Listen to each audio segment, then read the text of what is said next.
So Bismillahirrahmanirrahim. Today we will demonstrate another experiment, and it's our experiment number 3. The name of the experiment is to verify the law of parallelogram, right? So the objective of this experiment is to verify the parallelogram law of vector addition and to find the weight of a given body using parallelogram law. So which apparatus is used? So fixed board with a polygon of chords, weight, mirror strip. This board is also called Gravesend apparatus. Gravesend apparatus will be used in this experiment. Here you can see that we have two pulleys. One pulley is this. Let me mark it. This is one pulley.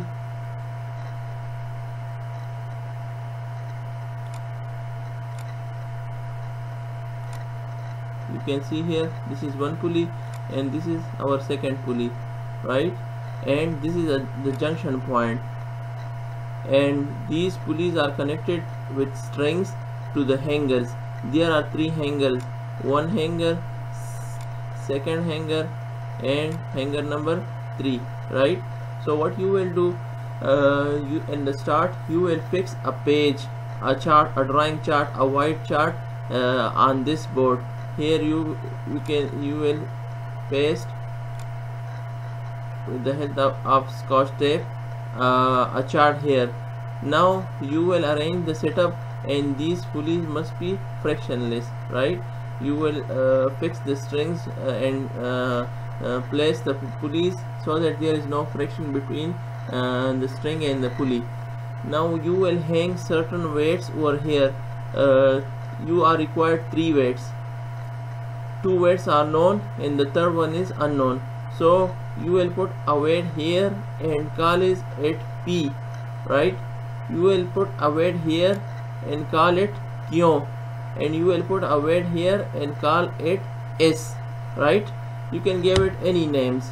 Now this P weight and this Q weight are known, while this S weight, this is unknown. So we will find this unknown weight by using the law of parallelogram. How? So when you put the weight here and here, so it will tend to elongate this string and it will elongate this portion. Now to counter this these two weights, you have to put a weight, an unknown weight here, so it will become a Y shape, right? A Y shape. So try to put such weights such that this junction point comes at the middle of the page.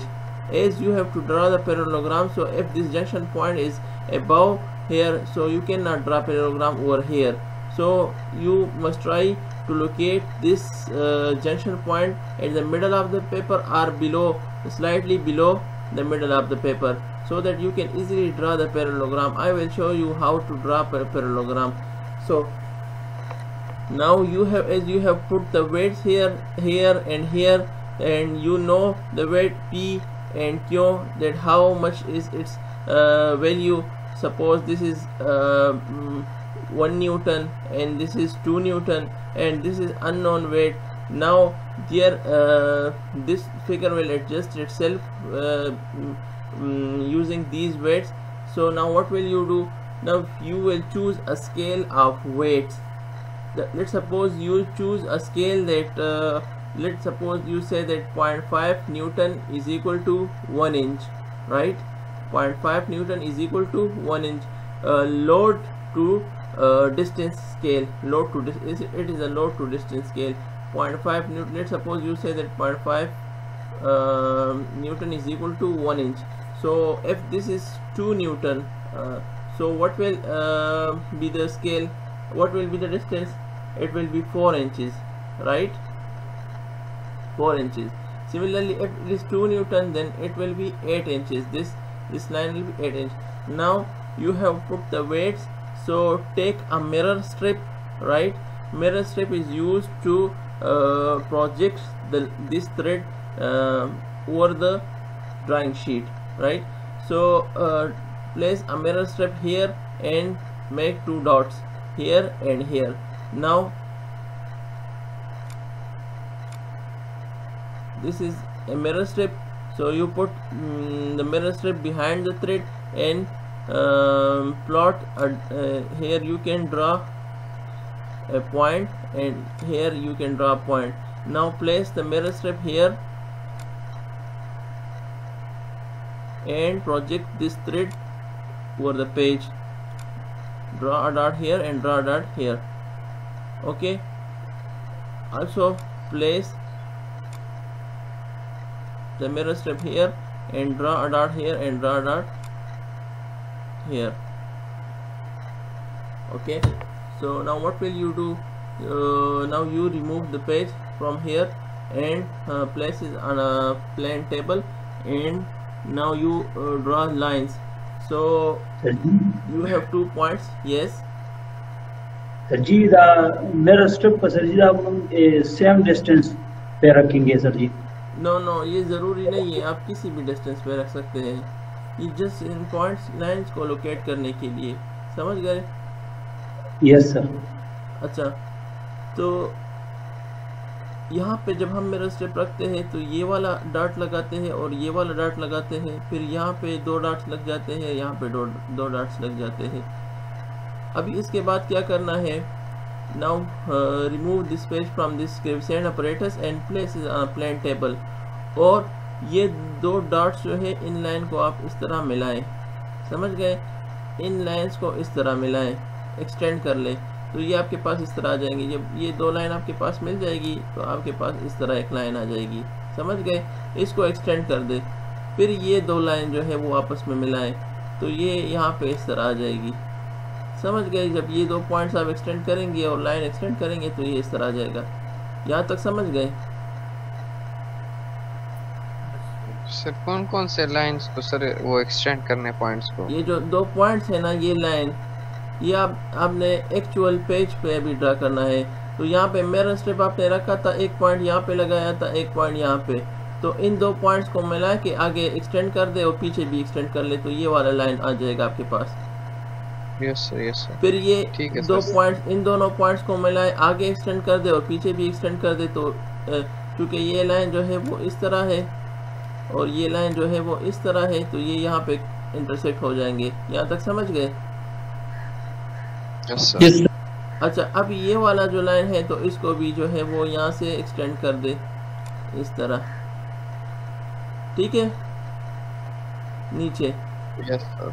ये वाला जो wait है।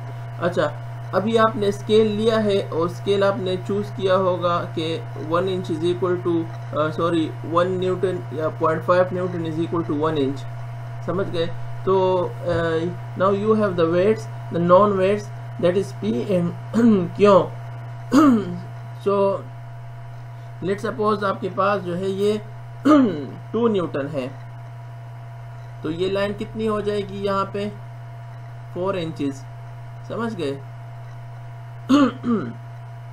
बस तो 4 inches line यहाँ से यहाँ पे स्केल रख के 4 इंचेस लाइन यहाँ से जो है वो यहाँ तक, सपोज यहाँ तक 4 इंचेस है, यहाँ तक, तो यहाँ तक एक लाइन ड्रा कर दे। लाइन तो आपने ऑलरेडी ड्रा की होगी, उसको डार्क कर ले 4 इंचेस पे, इसको कट कर ले, बाकी जो एक्सटेंडेड लाइन है उसको रिमूव कर ले।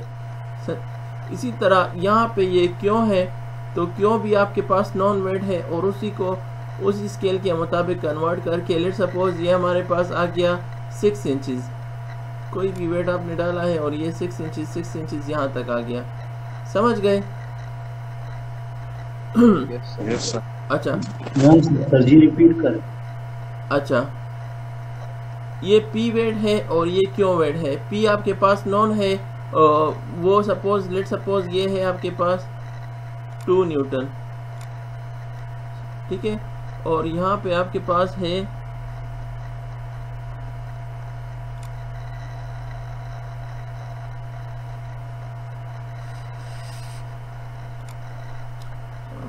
एक minute,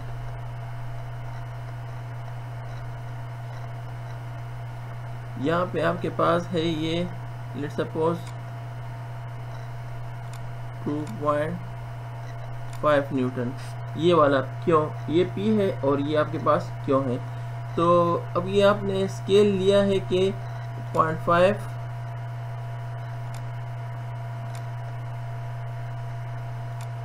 Newton is equal to, ये हमारे पास है 0.5 newton is equal to 1 inch. ठीक है, तो ये आपके पास 2 न्यूटन है, तो ये वाली लाइन कितनी हो जाएगी? 2 मल्टीप्लाई बाई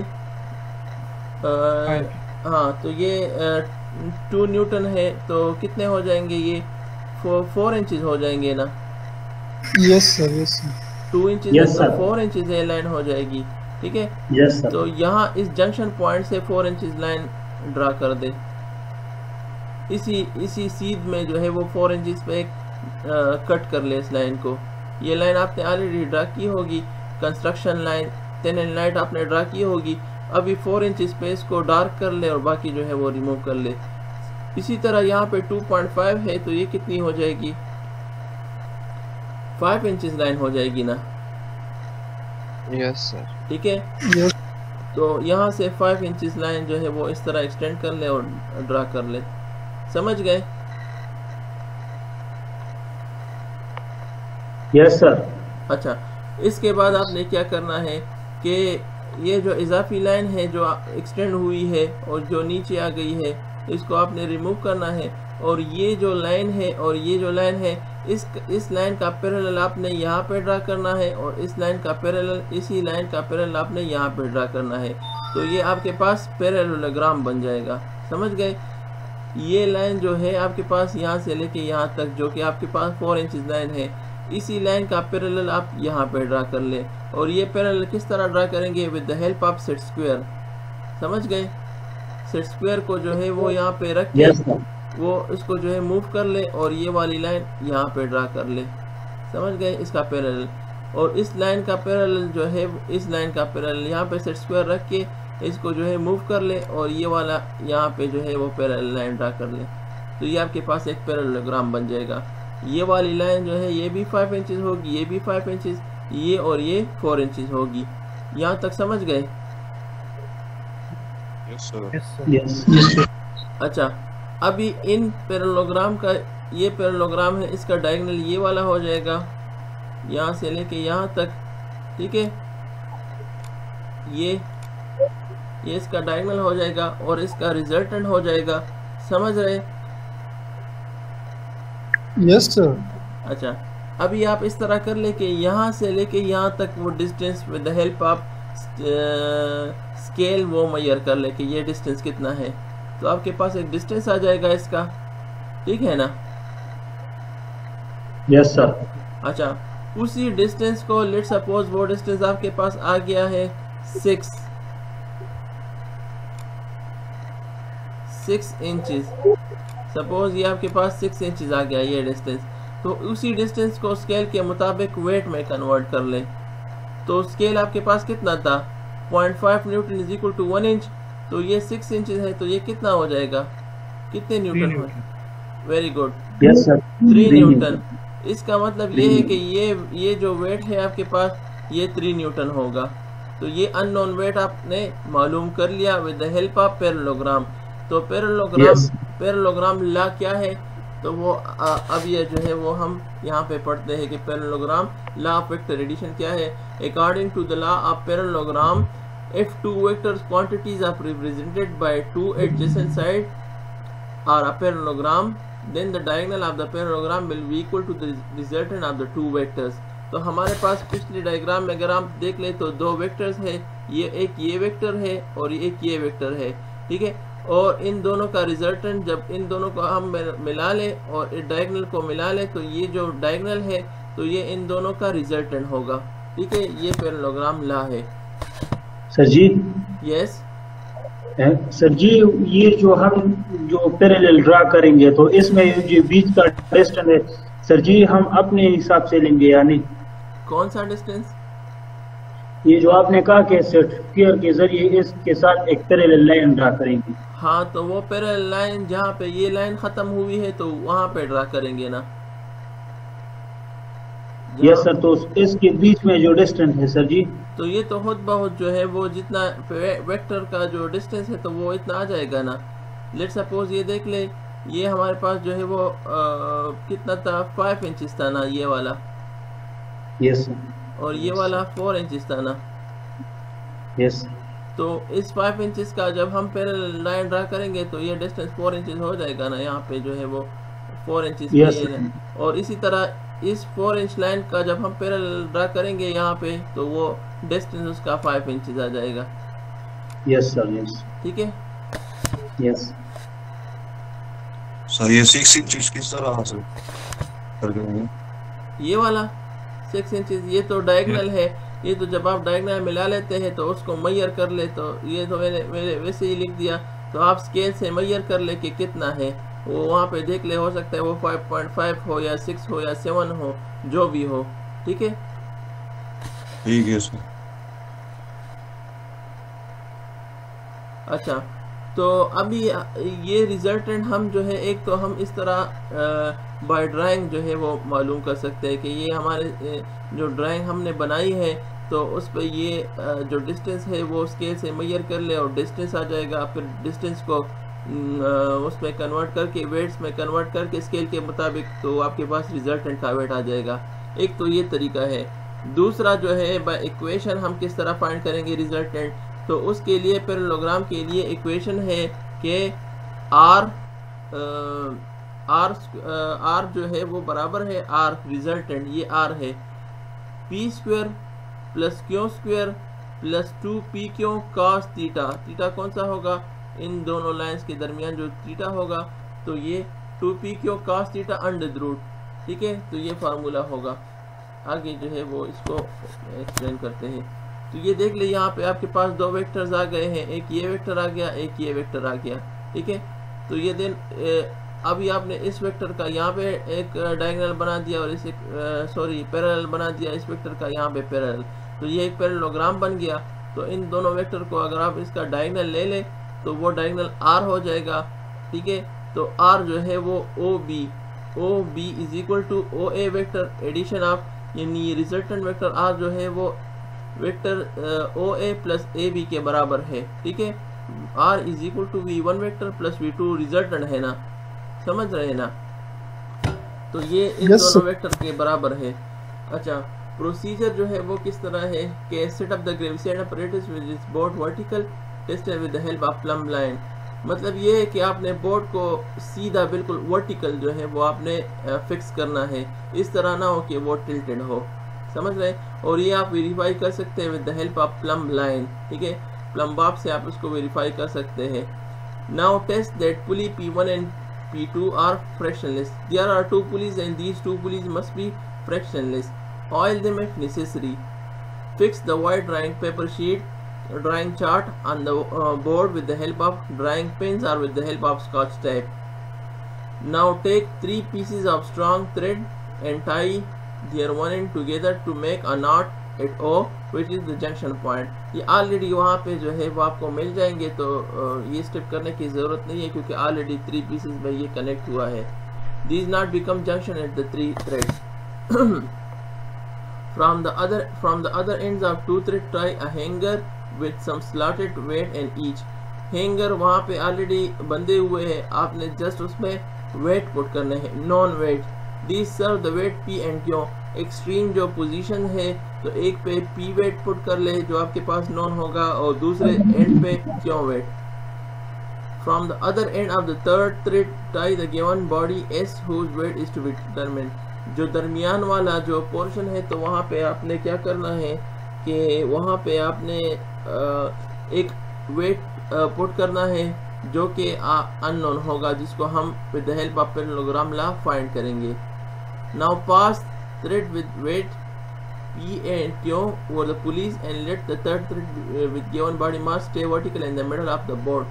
यानी जो जंक्शन पॉइंट है ताकि वो मिडल ऑफ द बोर्ड में आ जाए। तो इस तरह ना हो कि आप P और Q पे बहुत ज़्यादा वेट डाल दे और दरमियान में कम वेट डाले, तो वो बिल्कुल एक स्ट्रेट लाइन बन जाएगा, तो वो पैरेललोग्राम आपका सही नहीं बनेगा, पेज से आउट हो जाएगा। तो आपने इस तरह के वेट्स डालने हैं कि जो हमारे पास वो वेक्टर्स है वो प्रोमिनेंट बन जाए और जो जंक्शन पॉइंट है वो पेज के दरमियान में आ जाए। Now adjust the weight P and Q, ये फोर्सेस है such as junction O stays in equilibrium slightly above the middle of the paper, या middle of the paper पे जो है वो इस तरह वेट्स आपने डालने हैं। Now take the mirror strip and keeping in it lengthwise under each thread and its position। Mirror strip क्या चीज़ होती है? ये एक इस तरह का एक छोटा सा टुकड़ा होता है। मिरर स्ट्रिप जो स्टील का टुकड़ा होता है कि जिसमें जो है वो जब आप थ्रेड के नीचे रखेंगे वो तो वो थ्रेड वहाँ पे नज़र आएगा। तो बोर्ड पे चूँकि वो थिन होता है तो आप जो है वो जहाँ पे आपको थ्रेड नज़र आ रहा है तो वहाँ पे दोनों तरफ जो है वो डॉट्स लगा लें। ठीक है, प्रैक्टिकल अभी जो मैं वीडियो आपको दिखाऊंगा तो उसमें आपको नज़र आ जाएगा।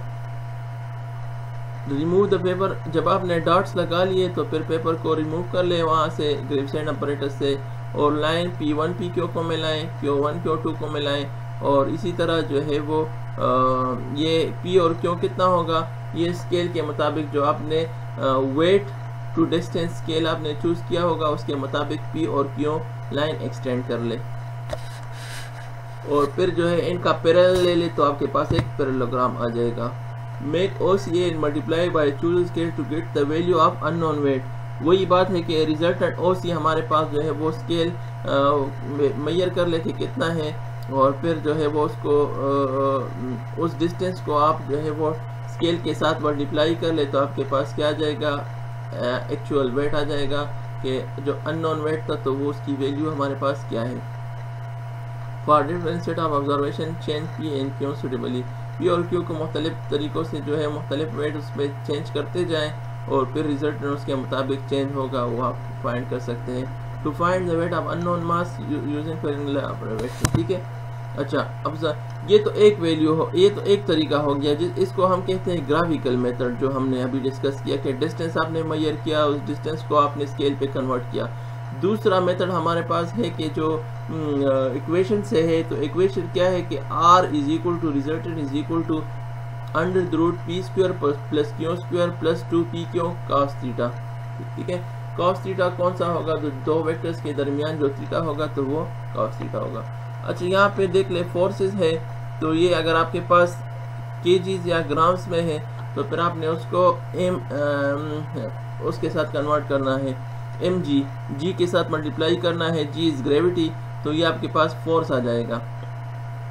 समझ गए, S F is equal to mg या ma, तो a जो है ग्रेविटेशनल फोर्स है, जहाँ पे ग्रेविटेशनल एक्सेलरेशन है, तो p is equal to f is equal to mg हो जाएगा। तो अगर आपके पास मास जो है वो kgs में है या ग्राम्स में है तो फिर आप उसको वेट पे कन्वर्ट कर ले या फोर्स पे जो है वो कन्वर्ट कर ले।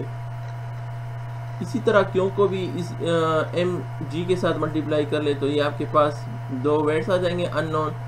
थीटा जो है वो दो वेक्टर्स के दरमियान जो थीटा होगा, तो जब आप मिरर स्ट्रिप से डॉट्स एक्सटेंड कर लेंगे तो वहाँ पे आपके पास एंगल आ जाएगा। तो कंपास जो है प्रोटेक्टर आप ले ले प्रोटेक्टर, और वहाँ पे ये एंगल मेजर कर ले, उसकी वैल्यू आपने यहाँ पे लिखनी है। फिर कॉज ऑफ दैट एंगल, तो ये यहाँ पे वैल्यू आ जाएगी। अच्छा, फिर OA इंच, OA इन इंचेस। OA क्या है कि एक साइड जो है वो P का जो साइड है तो वो उसका डिस्टेंस आपके पास आया होगा जब आपने स्केल चूज़ किया होगा, और OB भी जो है वो स्केल के मुताबिक आपने चूज़ किया होगा तो वो भी यहाँ पे आ जाएगा। ठीक है, और फिर OC भी आपके पास आ जाएगा, और रिजल्टेंट फोर्स जो है वो फार्मूले से OC is equal to A square plus OB square plus 2 ये PQ जो है वो cos थीटा। तो ये अननोन वेट्स आपके पास यहाँ पे आ जाएंगे। अच्छा, तो इस टेबल में अगर आप देख ले तो इसमें दो तरीके हैं। एक तो ये है कि एक ग्राफिकल मेथड भी है। ठीक है, तो ग्राफिकल मेथड से यहाँ पे वैल्यूज आ जाएगी। ग्राफिकल मेथड्स के लिए ये वाला पोर्शन यूज होगा, ये वाला पोर्शन।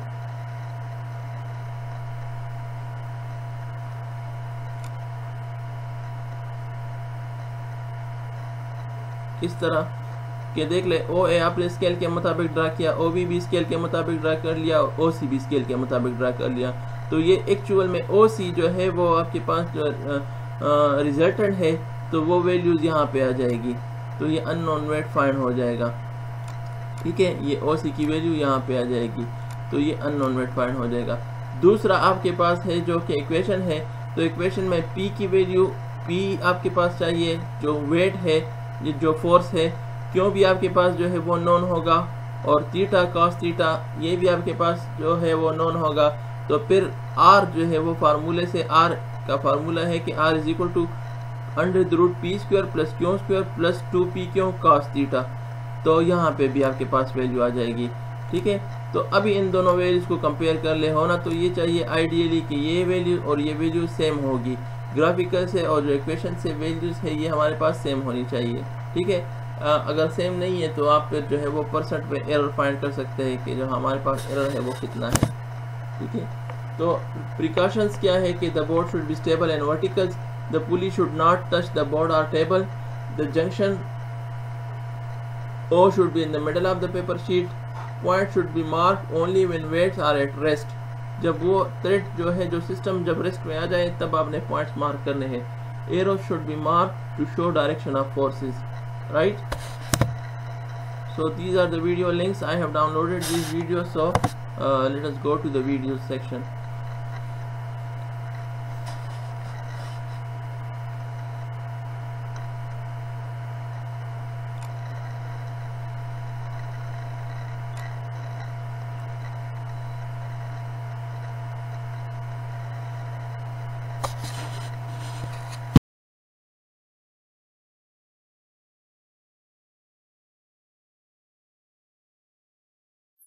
नेक्स्ट एक्सपेरिमेंट में हमने resultant of two vectors find out करना है लॉग पैरेललोग्राफ की मदद से।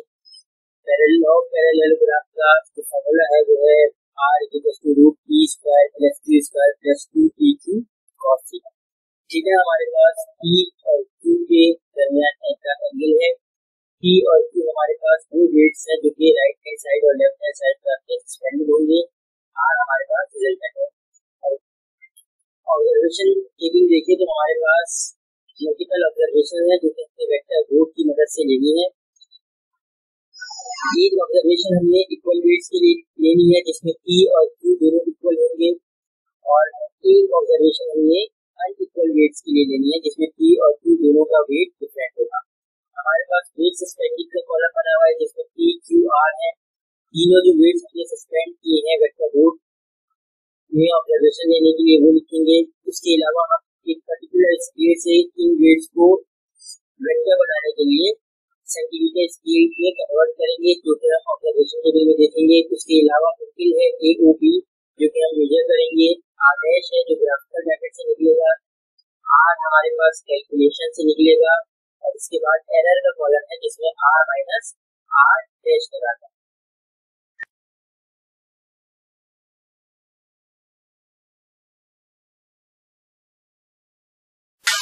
परफॉर्मेंस शुरू करते हैं। परफॉर्मेंस के लिए पैटर्न देखते हैं लॉग पैरेललोग्राफ के एक्सपेरिमेंट का।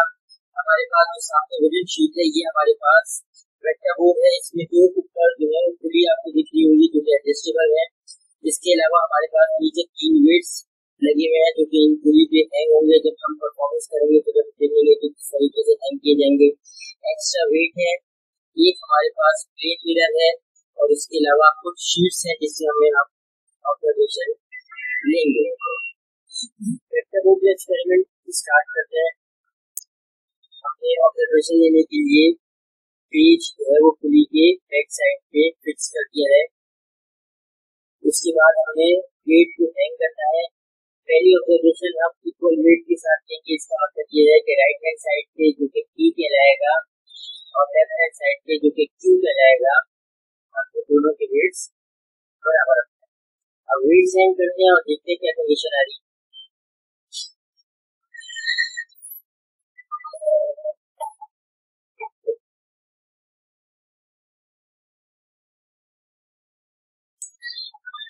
ये तकरीबन हमारे पास P और Q दोनों सेम हाइट पे आते हैं। अब हमने ऑब्जर्वेशन लेनी शुरू कर दिया। ऑब्जर्वेशन लेने के लिए हमने जो Y का सिंबल हमारे पास सामने बना है इसको ट्रेस करना है। इसको ट्रेस करने के लिए हमें मिरर के लिए पूरी ये मिरर आप पेपर वाली साइड पे रखेंगे और कोशिश करेंगे इस थ्रेड और थ्रेड की इमेज को अलाइन करके हम डॉट बनाए और इसकी फेस बनाने की कोशिश करें।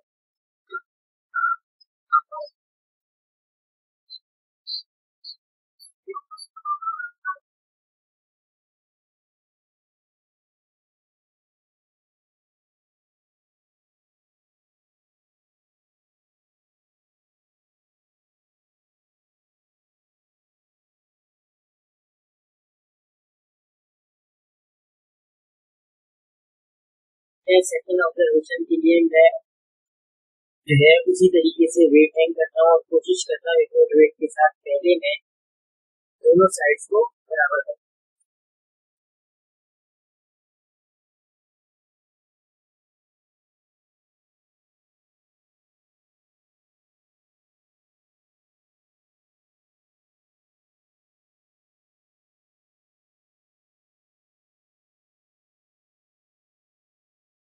हमारे पास दोनों साइड्स बराबर आ गई है तकरीबन, थोड़ा सा डिफरेंस है बराबर करना है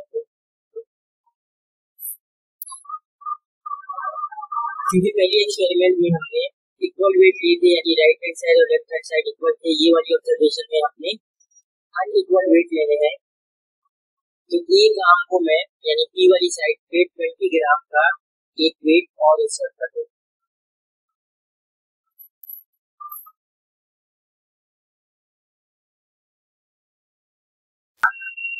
फिट हो गया है। राइट पे भी मैंने वेट इंसर्ट किया है, तो सेंटर में भी 20 ग्राम इंसर्ट कर देता हूँ ताकि ये बैलेंस प्रॉपर हो जाए, हमारे पास डायग्राम प्रॉपर है।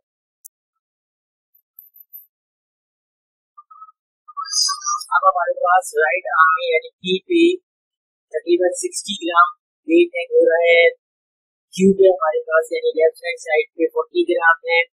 उसके अलावा मेरे पास जो आर जो सेंटर में हैंग कर रहा है 90 ग्राम के करीब मेरे पास सेंटर में वेट है। इसके बाद अपने शर्ट का फेस लेना है पेपर पे प्लेन मिरर की मदद से। प्लेन मिरर को शर्ट के बैक साइड पे रखेंगे, शर्ट को और इसकी इमेज को अलाइन करेंगे और पेपर पे उसकी इंप्रेशन लेंगे यानी 2 डॉट बनाएंगे ताकि बाद में उसको मैं रिप्लेस करके जो शर्ट की पोजीशन है उसको फाइंड आउट कर सकूं। तो मैं जो है वो इस तरीके से ले रहा हूँ।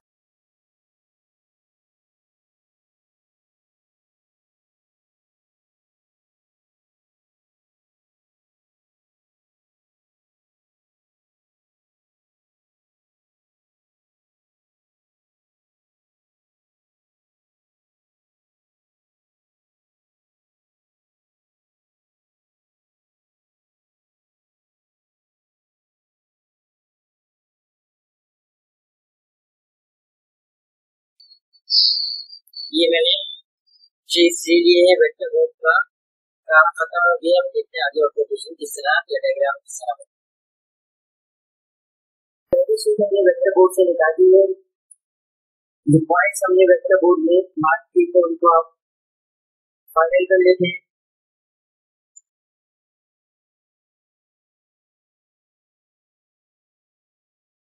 राइट साइड में हमारे पास जो वेट था उसको पी हमने कहा था, जो पी हमने 40 ग्राम रखा था। लेफ्ट साइड पे क्यू हमारे पास 40 ग्राम था और आर हमारे पास 70 ग्राम के करीब। हमने जो ऑब्जर्वेशन ली थी फर्स्ट वो इक्वल वेट के लिए थी, तो हम शीट पे लिखते हैं फॉर इक्वल वेट्स। इसके बाद हम इन पॉइंट्स को आपस में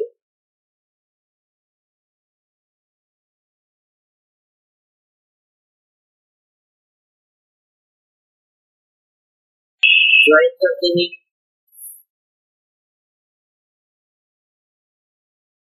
प्रॉपर्ली ज्वाइन करने तो वही वाई वाला स्टेप आ गया, तो हमारे पास सेट में आ रहा है स्केल मेंशन करते हैं।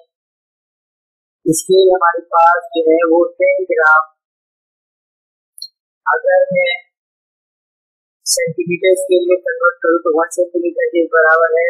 ये स्केल आप अपनी मर्जी से कुछ भी ले सकते हैं। मैं अपनी आसानी के लिए 10 ग्राम 1 सेंटीमीटर के बराबर ले रहा हूँ, तो 40 ग्राम मेरे पास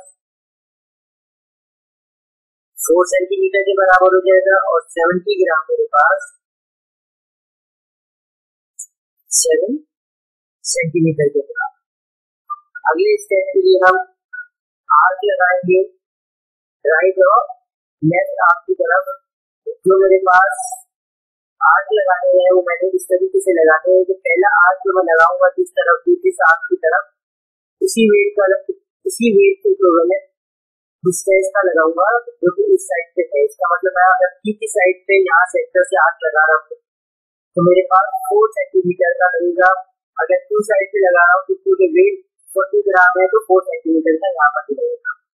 अगले स्टेप के लिए मैं आर्क लगा दूँ 4 सेंटीमीटर रखूँ, डिस्टेंस सेट करता हूँ। पहला आर्क मैं लगाता हूँ राइट से टू की तरफ 4 सेंटीमीटर का, दूसरे साइड पे लगाता हूँ 4 सेंटीमीटर का टू की तरफ। इसके बाद मेरे पास 2 पॉइंट्स और आ गए हैं इस आर्क में। फर्स्ट मेरे पास राइट पे है बी की तरफ और दूसरा मेरे पास सी की तरफ है। एक को मैं ए कह देता हूँ और एक को मैं बी पॉइंट कह देता हूँ। अब बी पॉइंट एक और आर्क लगी है बी पॉइंट से।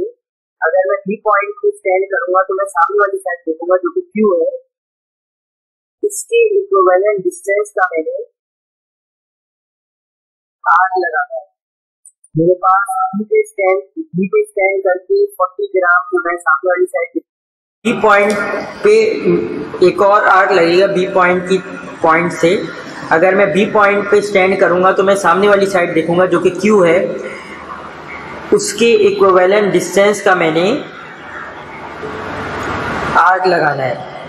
मेरे पास बी पे स्टैंड करके 40 ग्राम जो मैं सामने वाली साइड देख रहा हूँ यानी 4 सेंटीमीटर का आर्क लगाऊंगा जो मैं लगा रहा हूँ। उसके बाद मैं ए पे स्टैंड करूंगा, सामने वाली साइड देखूंगा दूसरा आर्क लगाने के लिए जो कि 40 ग्राम की है, तो मैं 4 सेंटीमीटर पे दूसरा आर्क लगाऊंगा। तो मेरे पास एक और पॉइंट आ गया है।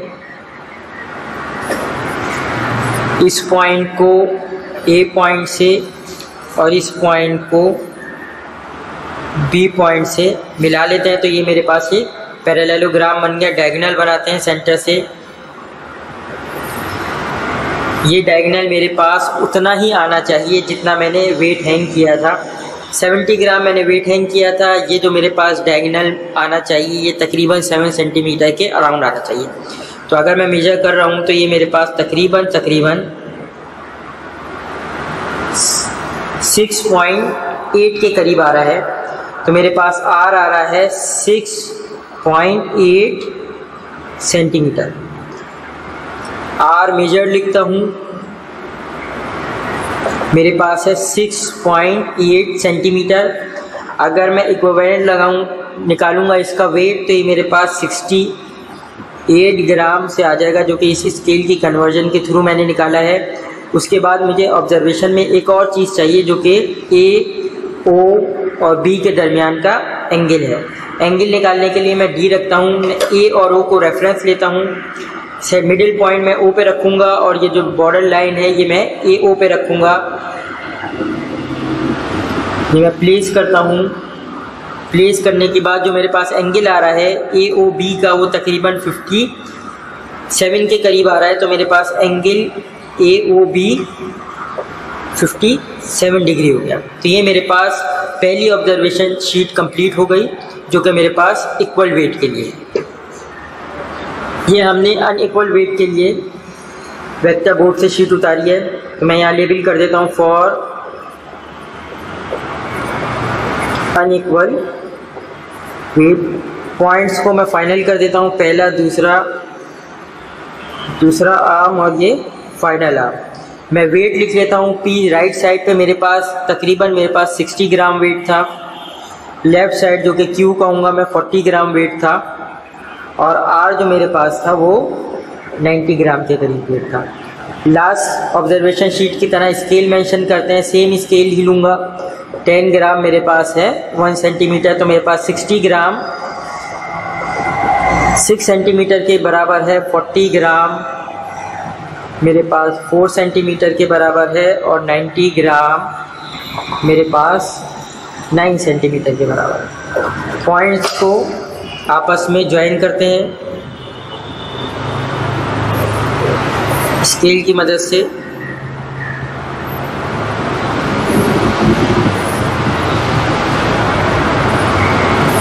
ये हमारे पास सारे पॉइंट्स ज्वाइन हो गए हैं। अब हमने लास्ट टाइम की तरह आर्क लगाना है। पहले आर्क के लिए मैं O पॉइंट पे स्टैंड करके जिस आर्म की तरफ आर्क लगाऊंगा वही मेजरमेंट लूँगा। इसका मतलब मैं अगर O पे स्टैंड करके P की तरफ आर्क लगा रहा हूँ तो मेरे पास 60 ग्राम वेट है। इसके इक्विवेलेंट सेंटीमीटर स्केल में कन्वर्जन 6 सेंटीमीटर आती है। तो मैं पहला जो आर्क लगाऊंगा P की तरफ वो तकरीबन 6 सेंटीमीटर का लगाऊंगा। ये मैंने 6 सेंटीमीटर सेट कर लिया है। O पे स्टैंड किया, ये मैंने पहला आर्क लगाया। फिर मैंने Q की तरफ आर्क लगाना है। मेरे पास 40 ग्राम वेट है। इसका मतलब 4 सेंटीमीटर का आर्क मैंने लगाना है Q की तरफ। पहला मैंने 4 सेंटीमीटर मार्क किया। इस स्टैंड पे खड़ा हुआ, मैंने 4 सेंटीमीटर का मार्किंग कर दी। 2 पॉइंट्स और आ गए मेरे पास। एक को मैं कह देता हूँ Q की तरफ वाले को A, एक को कह देता हूँ B। अब B पे स्टैंड करके मैंने सामने वाली साइड देखनी है जो कि मेरे पास 40 ग्राम की है। तो मैंने पहला आर्क जो लगाना है B पे खड़े होकर वो 40 ग्राम का आर्क लगाना है। उसके बाद मैं A पे स्टैंड करूँगा। A पे स्टैंड करके मैं सामने वाली साइड देखूँगा जो कि 60 ग्राम की है। तो मैं 60 ग्राम यानी 60 सेंटीमीटर 6 सेंटीमीटर मैंने 60 ग्राम के इक्विवेलेंट को पिन कर लिया। मैंने 6 सेंटीमीटर का मार्क लगाया। मेरे पास एक और पॉइंट आ गया। इस पॉइंट को मैंने ज्वाइन कर लिया पॉइंट A से और पॉइंट B से। ये मेरे पास एक पैरेललोग्राम बन गया। डायगोनल बनाते हैं। डायगोनल मेरे पास उतना ही आना चाहिए जितना मैंने वेट हैंग किया था। 90 ग्राम का मतलब है 9 सेंटीमीटर के करीब डायगोनल आना चाहिए था। देखते हैं कितना आ रहा है हमारे पास। ये तकरीबन 88 के करीब आ रहा है, यानी 8.8 सेंटीमीटर मेरे पास आर मेजर्ड आ रहा है। 8.8 सेंटीमीटर। और मेरे पास अगर इसको ग्राम में कन्वर्ट करूँगा तो 88 ग्राम आ रहा है। इसके अलावा मुझे एक और चीज़ ऑब्जर्वेशन शीट में चाहिए जो कि AOB है, ये वाला एंगल्स। लास्ट टाइम की तरह AO को रेफरेंस रखते हैं।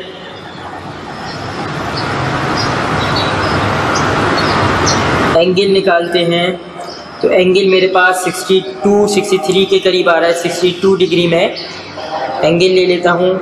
ये एंगल आ गया मेरे पास और ये आर मेजर्ड आ गया। ये मेरे पास अनइक्वल वेट के लिए ऑब्जर्वेशन शीट जो है वो कंप्लीट हो गई।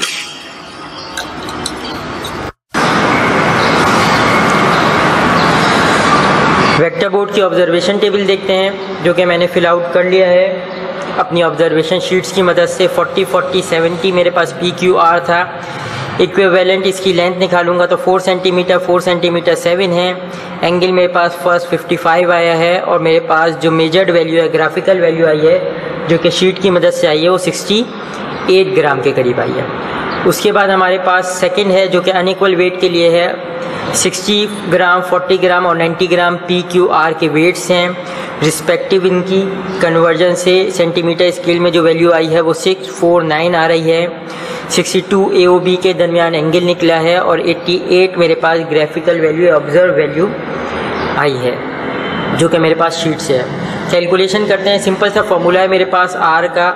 R = √P² + Q² + 2PQ cos theta. यहाँ पर कैलकुलेशन करते वक्त आपने P और Q की वैल्यू ग्राम में लिखनी है ताकि मेरे पास जो रिजल्टेंट आए वो भी ग्राम वेट में आए।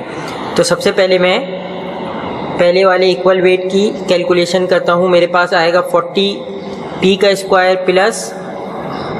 Q² + 2 40 P Q cos 55 degree. Final value मैं डायरेक्ट कैलकुलेट करके बता रहा हूँ आपको, आपने जो है वो स्टेप बाय स्टेप करनी है। ये आ रही है 70.96 ग्राम।